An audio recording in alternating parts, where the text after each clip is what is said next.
J'aimerais vous parler ce matin d'un sujet que j'ai intitulé « L'esprit supérieur, les clés pour dominer la vie ». Les clés pour dominer la vie, l'esprit supérieur. Confesse avec moi l'esprit supérieur. Amen. Dieu désire te donner un esprit supérieur. Dans le psaume 68, verset 28, psaume 68, verset 28, il est écrit « Ton Dieu ordonne ». Amen.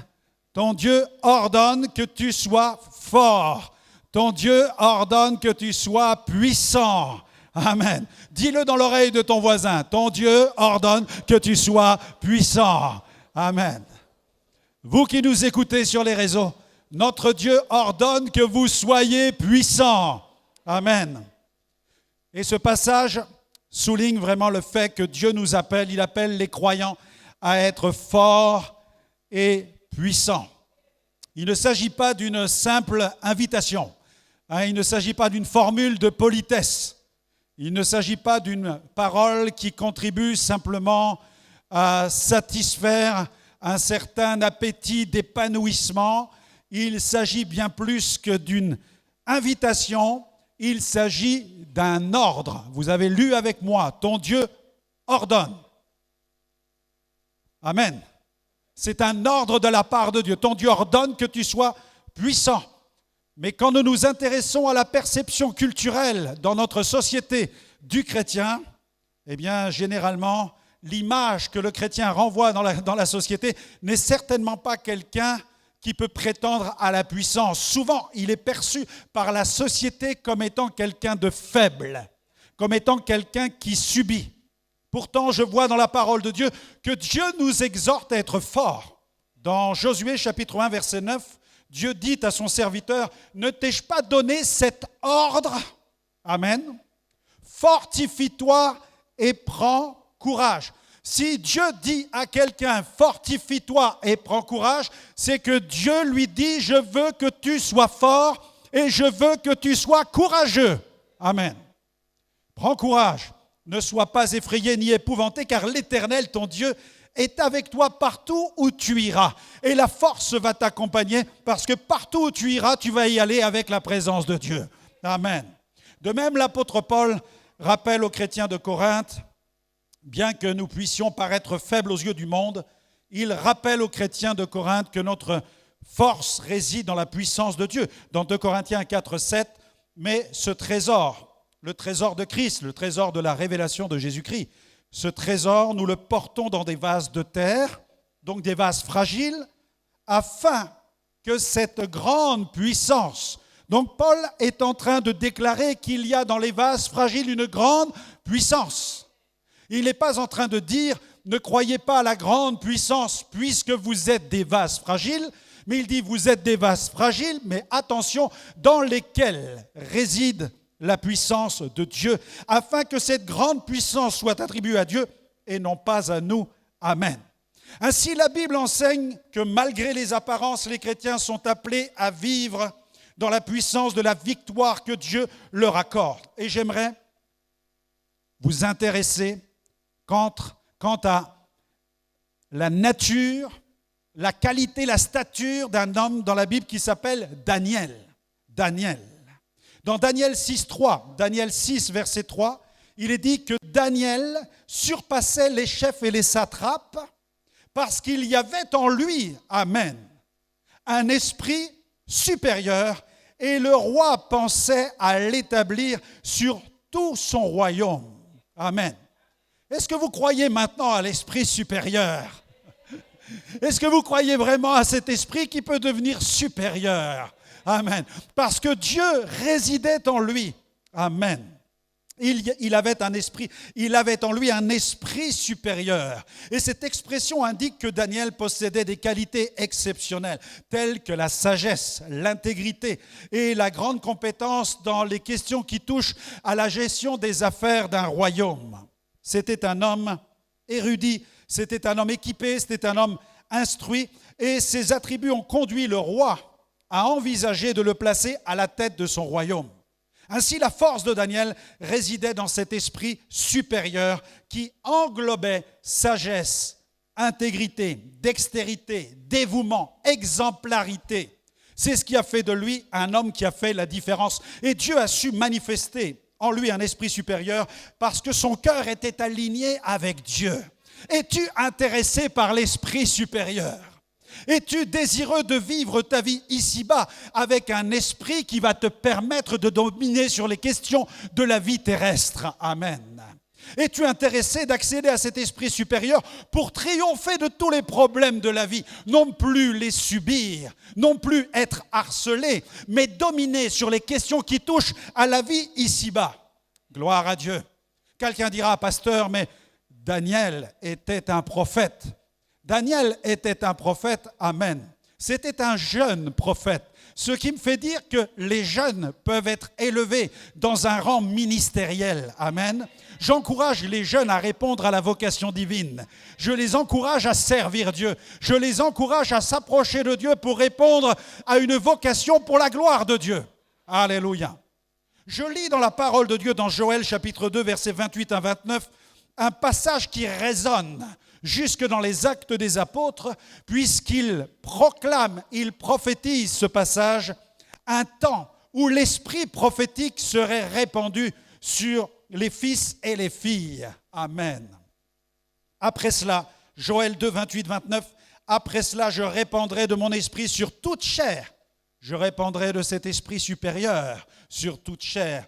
Vos fils et vos filles prophétiseront, vos vieillards auront des songes. Amen. Je rassure la sœur qui a partagé ses songes ce matin, je ne la considère pas encore comme une vieille dame, mais elle est encore très jeune et elle reçoit déjà des songes. Mais ce passage est en train de nous dire qu'il n'y a pas une génération privilégiée. Amen. Ne dites pas, oh Dieu ne se sert que des jeunes dans cette église.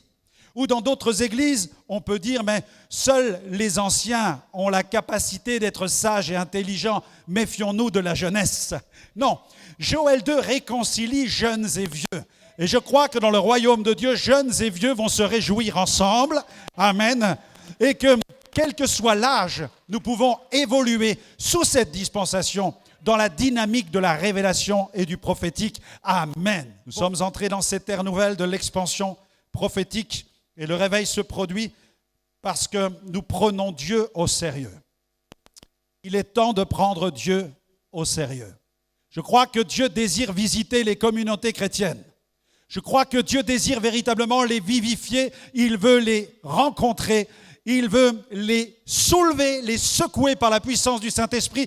Il ne vient pas pour les caresser et les dorloter. Il ne vient pas pour faire de ces communautés des petits berceaux au sein desquels il y a des petits bébés qui cherchent à dormir tranquillement. Non, Dieu vient pour secouer les communautés par la puissance du Saint-Esprit parce que l'heure du réveil a sonné pour l'Europe. Amen. On veut le déclarer sur le continent européen. Alléluia. Nous croyons que l'Église a le pouvoir d'apporter cette transformation. Dieu désire donner à chacun d'entre nous un esprit supérieur, un esprit de sagesse, un esprit d'intelligence, un esprit d'audace et de foi. L'esprit supérieur est l'empreinte divine sur un individu, une force spirituelle qui transforme une personne en une personne extraordinaire et audacieuse. Aujourd'hui, Dieu veut activer cet esprit en toi afin que tu puisses dominer les situations et devenir une personne d'influence là où tu es et là où tu vas aller. À Dieu soit la gloire. Amen. Comment développer l'esprit supérieur? Premièrement, ce matin, cultive la vie dans l'onction. Premièrement, cultive la vie dans l'onction. Prophétie d'Ésaïe, chapitre 11, versets 1 à 3, concernant Jésus le Messie. Un rameau sortira du tronc d'Isaïe et un rejeton naîtra de ses racines. L'Esprit de l'Éternel reposera sur lui. Notez bien, premièrement, l'Esprit de l'Éternel reposera sur lui. Ensuite, deuxièmement, esprit de sagesse. Et on continue. Esprit d'intelligence. Ensuite, esprit de conseil. Et encore, esprit de force. Et ça continue. Esprit de connaissance.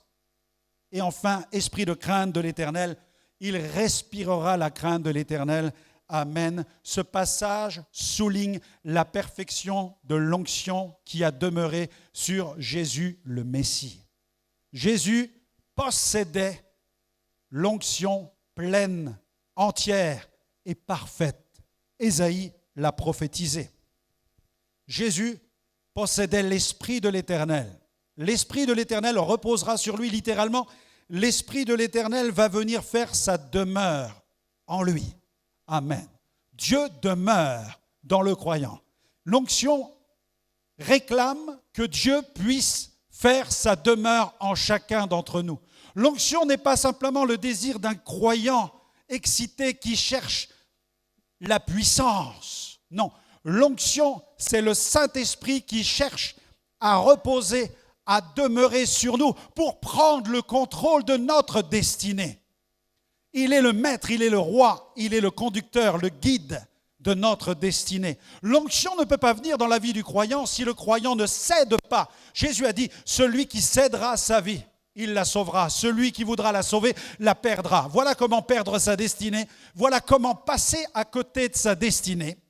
Voilà comment passer à côté de sa vie d'église en ne laissant pas le contrôle de sa destinée au Seigneur. C'est pourquoi laisse le Seigneur prendre cette place. L'Esprit veut reposer sur toi. Et dès que l'Esprit repose sur toi, alors opère l'onction avec l'esprit de sagesse. Je vous fais grâce de tous les termes hébreux que j'ai ici dans mes notes.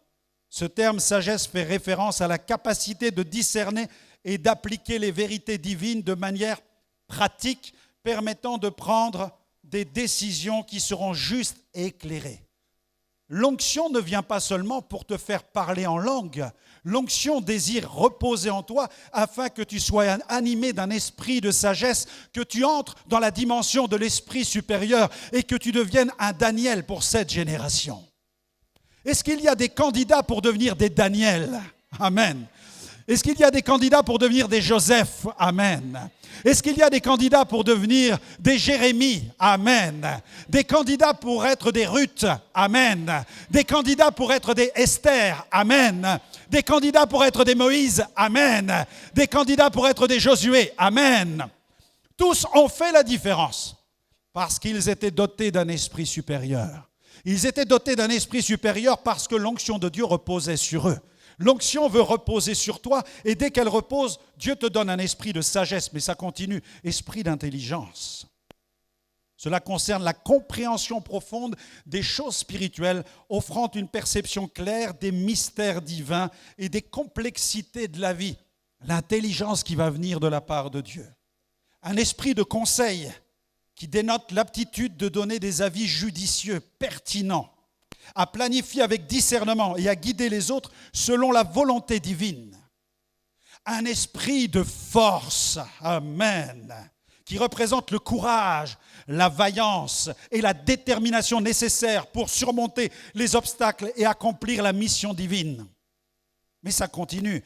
Un esprit de connaissance qui implique une connaissance intime de Dieu et l'accès à la révélation de Dieu, où dans sa grâce, Dieu va te permettre d'accéder à des fragments d'une connaissance que seul lui-même, il possède. Alléluia. L'onction va te communiquer cela.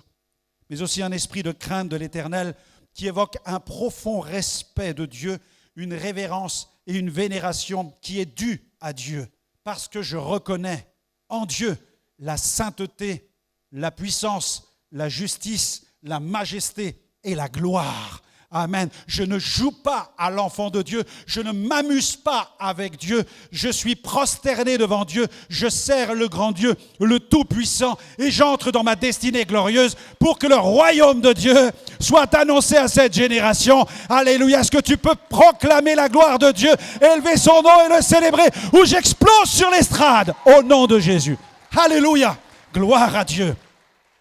Cette onction manifestée dans la vie de Jésus, qui constitue ce que j'appelle la plénitude même de l'onction du Saint-Esprit. Un appel pour nous à tendre vers la perfection. Et Jésus, tout au long de son ministère, il l'a vécu sous l'onction. L'Esprit de Dieu reposait sur lui. Vous vous souvenez des passages de la Bible?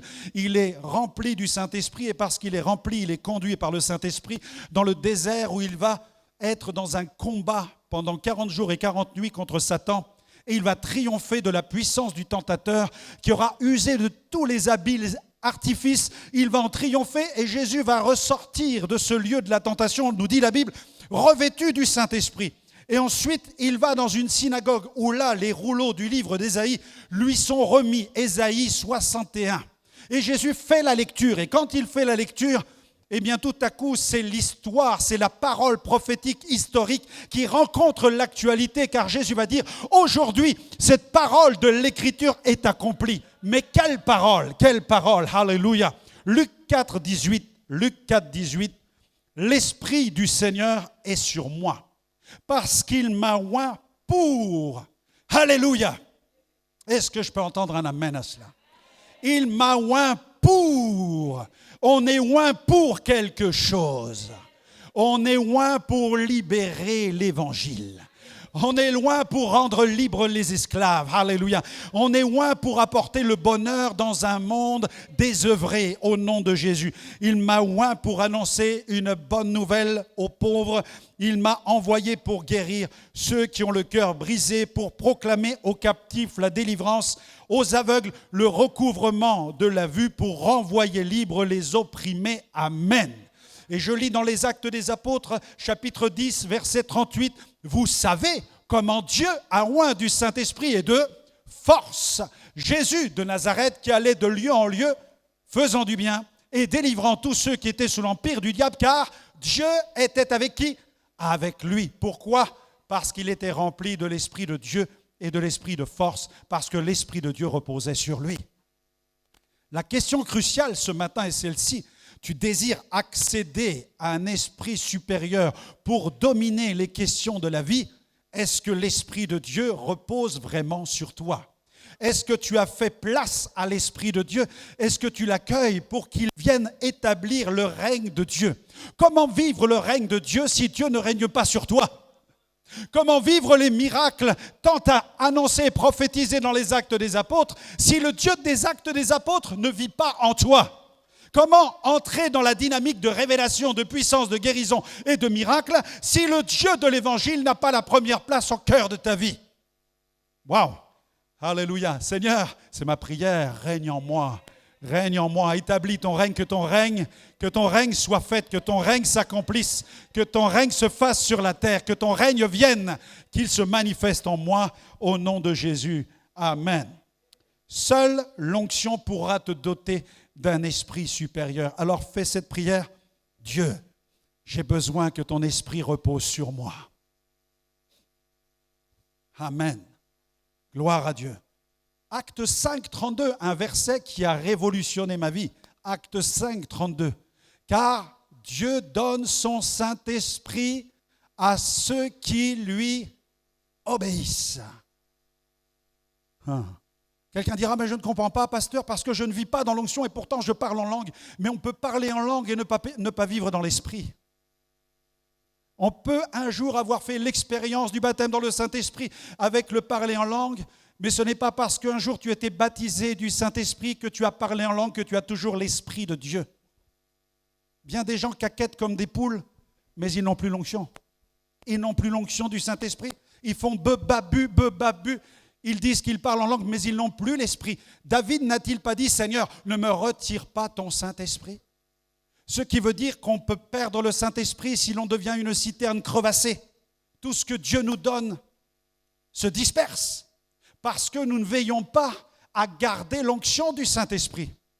On peut parler en langue, mais ne plus être rempli du Saint-Esprit. Voilà pourquoi Paul, quand il écrit à des églises pentecôtistes, il dit « Soyez remplis du Saint-Esprit ». S'il l'était déjà, il n'aurait pas besoin de le dire. S'il le dit, c'est que de façon implicite, il sait que bon nombre d'entre eux vivent dans la chair. Voilà pourquoi aux Galates, il écrit tout un chapitre sur la marche dans la chair et la marche dans l'esprit. Et il dit, marchez dans l'esprit, vous n'accomplirez pas les désirs de la chair. Voilà maintenant la réponse que tu attendais. Tu te disais, pourquoi suis-je si souvent vaincu? Pourquoi est-ce que je ne connais pas la victoire? Eh bien, tout simplement parce que l'esprit ne demeure pas suffisamment dans ta vie. Il est temps de revenir à la présence de Dieu et à la crainte respectueuse de l'Éternel. Amen. Gloire à Dieu. Gloire à Dieu. Dieu donne le Saint-Esprit à ceux qui lui obéissent. Amen. Jésus dit aux Juifs qui l'écoutent, dans Jean 8, 31, 32, il dit, Il dit aux Juifs qui avaient cru en lui, si vous demeurez dans ma parole, vous êtes vraiment mes disciples. Vous connaîtrez la vérité vous affranchira si vous demeurez dans ma parole. L'onction a aussi le pouvoir de te guider et de te conduire. Vous connaissez ce passage de Romains 8, verset 14. Tous ceux qui sont conduits par l'Esprit de Dieu sont fils de Dieu. Amen. Gloire à Dieu. La façon avec laquelle tu vas conduire ta vie est la conséquence de ton statut réel de fils et de fille de Dieu. Si tu es fils ou fille de Dieu, ça va être déterminant quant à la conduite de ta destinée. Parce que le fait d'être fils et de fille de Dieu te rend prophétique et va te faire entrer dans ce que Dieu a déjà planifié pour toi. Amen. Deuxièmement, pour accéder à l'esprit supérieur, cultive l'excellence. L'esprit supérieur est un esprit d'excellence, un esprit brillant, car il reflète les vertus divines, la connaissance et les révélations de Dieu. Miles Monroe a déclaré « L'excellence n'est jamais un accident. C'est toujours le résultat d'une intention élevée, d'un effort sincère et d'une exécution intelligente. L'intelligence peut vous faire réussir un examen, mais seule la sagesse peut vous faire réussir votre vie. Chaque décision que vous prenez aujourd'hui façonne votre avenir. La sagesse vous aide à choisir le bon chemin. Nous avons besoin d'un esprit d'excellence. Les Écritures affirment que Daniel, doté de l'esprit supérieur, était capable de révéler les fragments de la sagesse infinie de Dieu. Parce qu'il fréquentait, il était en communion avec le cœur de Dieu. Il manifestait des vertus irréprochables. Daniel respectait les principes divins. Il refusait de se compromettre. C'est un grand défi pour tous les chrétiens contemporains aujourd'hui, de ne pas tomber dans la compromission. Sa loyauté envers Dieu surpassait sa crainte des hommes, car elle lui conférait une grande force morale. Et il se distinguait par une vie spirituelle qui était constante, qui était rigoureuse et non pas une vie spirituelle en dents de scie. Tu ne peux pas vivre ta vie spirituelle sur la montagne le dimanche matin et toute la semaine dans la vallée à la maison. Dieu désire que tu sois sur la montagne toute l'année. Amen. Dieu désire que tu te tiennes dans les lieux très hauts, dans sa présence. Alléluia. Tu dois faire le choix d'une vie spirituelle intense et abondante et non pas d'une vie chrétienne au coup par coup, mais d'une vie véritablement alignée avec Dieu. Lou Engle a déclaré, Lou Engle, c'est le moteur d'un ministère qui s'appelle The Call, l'appel. C'est un appel à un mouvement mondial de réveil. Il a déclaré l'histoire appartient à ceux qui intercèdent. Est-ce que j'ai quelqu'un dans la salle? L'histoire appartient. Comprends bien ce qu'il déclare. L'histoire, c'est quelque chose qui se déroule sans cesse. L'histoire évolue sans cesse. Et quelqu'un a dit, l'histoire apprend à l'homme que l'homme n'apprend rien de l'histoire. C'est pourquoi il est important que nous apprenions de l'histoire des réveils. Et Lou Engle nous ramène dans cette prise de conscience de l'histoire qui appartient à ceux qui intercèdent. Le réveil commence quand nous prenons la prière au sérieux. C'est pourquoi Dieu fait tout par la prière. C'est ce que disait le revivaliste méthodiste John Wesley. Dieu fait tout par la prière, mais il ne fait rien sans elle. Et le rendez-vous, l'invitation, la convocation est adressée à chacun d'entre nous. Si nous voulons accéder à l'esprit supérieur, nous devons emprunter le chemin de l'esprit d'excellence comme Daniel. Et faire de la prière une véritable priorité. Je t'encourage à prier. Tu dois réformer ta vie spirituelle et t'engager concrètement dans un programme de prière. Engage-toi dans les programmes de prière de Gospel Vision Center, les soirées des guerriers de prière, tous les jeudis soirs, les saisonnales de jeûne qui précèdent les grandes conventions, les grandes célébrations que nous organisons ici. Rejoins aussi sur WhatsApp, si tu le souhaites, les marcheurs de prière. Nous avons des bien-aimés qui chaque semaine parcourent des rues à Troyes ou dans leur village. Ils vont intercéder, ils prient, ils marchent. Et partout où ils vont, ils déclarent que le réveil vient sur la ville afin de faire tomber les forteresses comme celles qui sont tombées au jour de la prise de Jéricho. Est-ce qu'on peut proclamer la gloire de Dieu si nous voulons voir les murailles tomber? Alléluia. Rejoins les groupes de maisons. Nous avons pas loin d'une quinzaine de groupes de maisons sur l'agglomération et d'autres vont bientôt s'ouvrir, amen, où là, dans ces groupes de maisons, des frères et sœurs, des bien-aimés se réunissent chaque semaine pour saturer le quartier où ils habitent afin que le royaume de Dieu puisse l'impacter.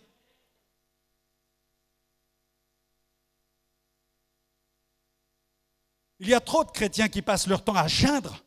Ils sont dans leur quartier, ils voient leur village et nous déclarons des choses négatives sur nos villages. Nous disons, regarde Dieu, comment le village se trouve, regarde ce qui se passe, regarde l'actualité, regarde ce qui se passe à la télévision, regarde la jeunesse, regarde les trafics de drogue. Et nous comptons les points négatifs. Bien-aimés, la seule solution de transformer un désert ne consiste pas à le maudire, mais à le bénir. Le seul moyen de transformer ton désert, c'est de proclamer la parole de vie dans le désert devant lequel tu te trouves. Et Dieu va commencer à le transformer parce qu'il va arracher de ta vision le désert devant lequel tu te trouves. Tu vas commencer à percevoir dans l'esprit le pays promis que Dieu va fabriquer devant toi, que Dieu va développer devant toi. Commence à déclarer la vie sur ta famille. Commence à déclarer la vie sur ton immeuble. Commence à déclarer la vie sur ton quartier. Commence à déclarer la vie sur la ville où tu habites au nom de Jésus. Déclare la puissance de vie sur l'agglomération tout entière. Déclare la puissance de vie sur le département. Déclare-le sur la France. Et Dieu va visiter notre pays. Il va le bénir avec puissance et gloire. Offre une acclamation au Seigneur. Si tu veux que ces choses se produisent, appelle-les et elles vont venir se réaliser. À Dieu soit la gloire. Troisième point, si tu veux accéder à l'esprit supérieur, cultive l'esprit enthousiaste. Cultive l'esprit enthousiaste. Un terme qui vient du grec entheos, et vous avez reconnu le mot théos. Cela signifie être rempli de Dieu. Être enthousiaste, littéralement, signifie être rempli de Dieu. Amen. Bien-aimés, l'enthousiasme, c'est ce que déclarait Robert Schuller. L'enthousiasme est contagieux. Amen. Soyez une source d'énergie positive et voyez comment votre entourage va s'en trouver transformé. Libérez la joie. Proclamez la joie. Soyez joyeux. Réjouissez-vous en lui. J'ai eu l'occasion, avec Pasteur Stéphane, on a eu l'occasion de rencontrer Claudio Freyson à Amsterdam. Et c'est un homme qui a été utilisé pendant de nombreuses années, depuis une quarantaine d'années qu'il exerce son ministère. Dieu l'a utilisé à Buenos Aires et plus particulièrement dans les années 90, quand il a commencé à prêcher dans un parc. Les gens venaient l'écouter, il a démarré l'église Roi des Rois, il l'a démarré dans un parc. Et quand il prêchait dans le parc, les gens s'approchaient. Et pour la première fois en Argentine, quand il a commencé à prier pour des gens, il s'est rendu compte que les gens tombaient.